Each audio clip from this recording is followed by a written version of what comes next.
Lakers breaking news. Exclusive, hello Lakers. Fans ready for today's bombshell news and some red-hot last-minute rumors? Buckle up because today's story will leave your jaw on the floor. So without further ado, let's dive into today's headline. Lakers Nation, the front office isn't done cooking yet. After pulling off what might be the heist of the decade by somehow landing Luka Doncic before the trade deadline, Rob Pelinka and company are still scanning the basketball landscape for that perfect final piece to complete this championship puzzle. Let's face it, the failed Mark Williams trade left a gaping hole in our front court that desperately needs addressing. Jackson Hayes and Alex Len are giving us what they can, but championship teams need championship-caliber depth. And now, a battle-tested veteran with championship DNA might be heading toward the buyout market with the Lakers potentially first. In line, I'm talking about none other than P.J. Tucker, the defensive pitbull who's currently collecting dust on the Toronto Raptors roster after being part of that massive five-team Jimmy Butler trade. Sources close to the situation tell me Tucker hasn't even unpacked his bags in Toronto, as both sides understand this is merely a temporary arrangement before an inevitable buyout. For those who might have forgotten what Tucker brings to the table, let me refresh your memory. This is the same defensive specialist who was instrumental in the Milwaukee Bucks championship run in 2021. The same guy who can legitimately guard positions 3 through 5 despite standing just 6'5". The same corner 3 specialist who's made a 13-year career out of doing all the unglamorous work that championship teams desperately need. The beautiful thing about potentially adding Tucker, he's exactly the type of player who thrives alongside superstars like LeBron James and Luka Doncic. While those two command double teams and attract all the defensive attention, Tucker can quietly position himself in the corner, ready to punish overzealous help defenders with his patented corner 3. And when the Lakers need stops in critical, playoff moments, imagine having the luxury of deploying Tucker as your defensive specialist.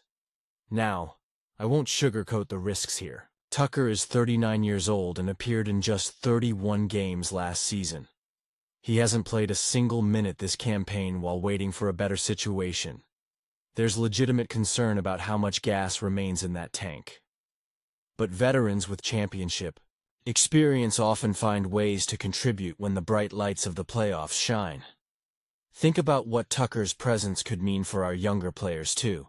Having another seasoned voice alongside LeBron in that locker room could accelerate the development of guys like Max Christie, Jalen Hood-Schifino, and especially Rui Hachimura, who could learn volumes from Tucker's defensive positioning and corner 3 specialization. My sources within the organization suggest the Lakers would pounce immediately if Tucker hits the buyout market. The timeline remains unclear, but Toronto has little incentive to keep him around during their rebuild.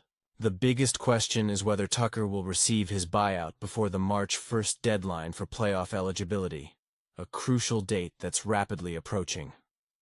While we wait for this potential addition, the Lakers will continue relying on their current front court rotation when they return from the All-Star break Wednesday night against the Charlotte Hornets.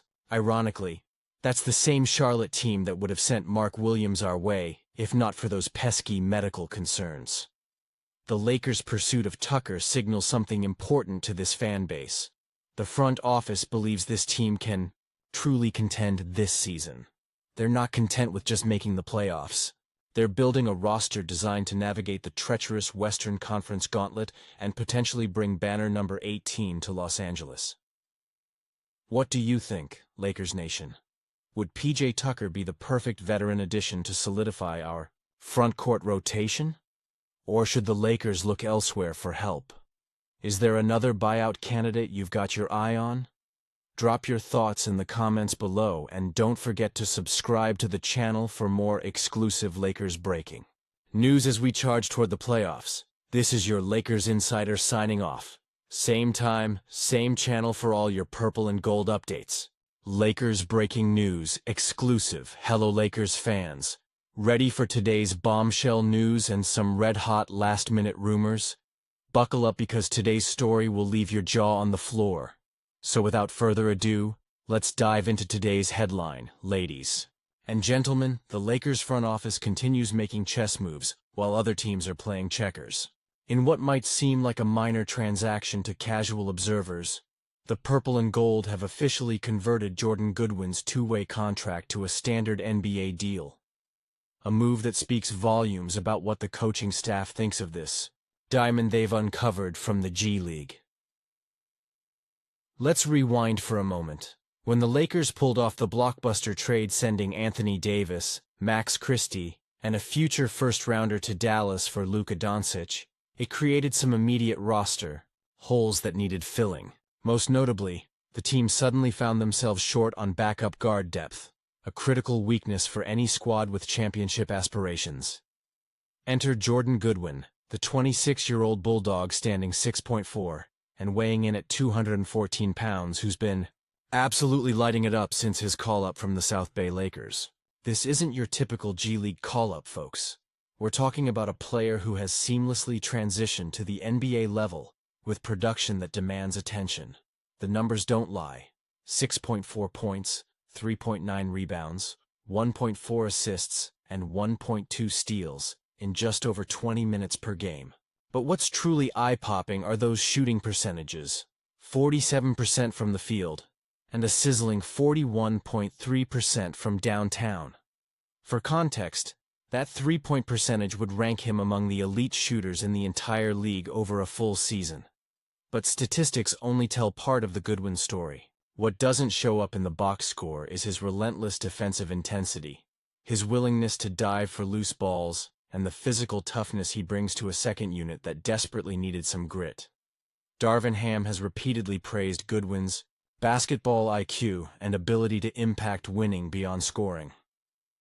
To make room for Goodwin's standard contract, the Lakers had to make the difficult decision to part ways with Cam Reddish, a move that signals the organization's commitment to rewarding production over potential. Despite starting 26 games last season after coming over from Portland, Reddish never quite found his footing in the purple and gold, averaging just 4.5 points on 39.3% shooting over his Lakers tenure. With only 2 appearances since January's end, the writing was clearly on the wall. What makes this roster move particularly significant is the playoff implications. By converting Goodwin's contract now, the Lakers ensure he'll be eligible for the postseason roster, a crystal clear indication that the coaching staff envisions him playing meaningful minutes when the games matter most. Two-way players, remember, aren't eligible for playoff action, so this conversion wasn't just a reward for Goodwin. It was a strategic necessity. Sources close to the organization tell me that LeBron James has taken a particular liking to Goodwin's approach to the game. He reminds me of some of the tough, defensive-minded guards I've played with who just know how to impact winning, James reportedly commented after a recent practice session. Coming from someone who's seen everything in 21 NBA seasons, that's high praise indeed.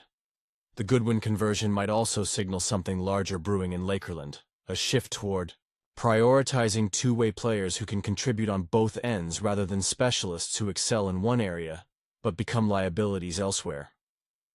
With Luka Doncic now in the fold alongside LeBron, the Lakers have 2 of the most brilliant offensive orchestrators in basketball history. Surrounding them with players who can defend multiple positions and knock down open shots creates a formula that could spell nightmare matchups for opponents. As the Lakers prepare for their playoff push, expect Goodwin to continue seeing significant minutes in Ham's rotation, particularly in matchups where defensive intensity becomes paramount.